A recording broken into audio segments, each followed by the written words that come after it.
सर्वप्रथम तो मैं सत्ता पक्ष के एक साथी विधायक जिन्होंने 2 दिन पहले एक लिंग भेदी कुछ शब्दों का प्रयोग किया था,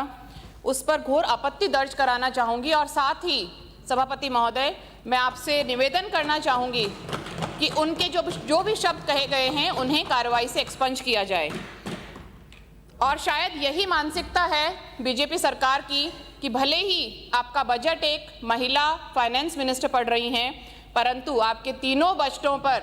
आपकी इस बेटी विरोधी महिला विरोधी सोच की वजह से ना तो लक्ष्मी माता की कृपा हुई है और ना ही सरस्वती माता की कृपा हुई है। सब बजट फेल हैं, जनता को पूरी तरह से आपके बजटों ने निराश किया है और मेडिकल बजट की भी यही हालत है।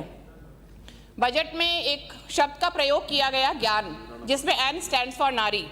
पर आपकी सरकार ने नारी को सिर्फ एक वोट बैंक माना है, सिर्फ योजनाएं कागजों में हैं, कहीं भी धरातल पर नजर नहीं आती। और इस पर मैं कुछ पंक्तियां कहना चाहूंगी। बेटी को जो आंके तराजू में कमतर मानकर, बेटी को जो आंके तराजू में कमतर मानकर उस शासन की नीयत पर प्रश्न उठाना सरेआम होकर,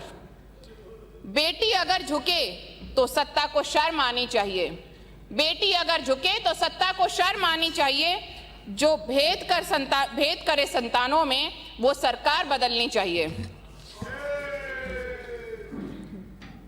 बहुत सारे आप लोगों ने बार बार विकास के वादे किए, बार बार इस विकास शब्द को इतना ओवर यूज आप लोगों ने किया है कि मुझे लगता है कि ये विकास नाम का जो बच्चा है वो तो बहुत ही अवरुद्ध ग्रोथ का शिकार हो गया है। और आपकी ये जो महिला विरोधी मानसिकता है, मेरा सुझाव है कि आप उसको बदलें और इस विकास का नाम, क्योंकि नामकरण में, नाम बदलने में आप लोग बहुत माहिर हैं, तो इस विकास का नाम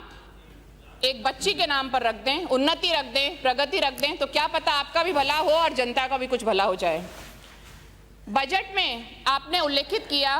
कि जीएसडीपी 21 लाख करोड़ की, और उसमें हेल्थ सेक्टर को आपने 27,770 करोड़ रुपए का बजट आवंटित किया, जो जीएसडीपी का 1.3% है। केंद्र सरकार ने 2017 में नेशनल हेल्थ पॉलिसी ड्राफ्ट की थी और उसमें कमिट किया था कि 2025 तक स्वास्थ्य पर जो बजट दिया जाएगा वो जीडीपी का 2.5% होगा। 2025 भी आ गई है और हेल्थ पर जो खर्च किया जा रहा है वो सिर्फ 1.6% है जीडीपी का, both state and centre combined. तो ये छलावा, आप यही छलावा 2047 के नाम पर भी जनता के साथ कर रहे हैं। डबल इंजन की सरकार है,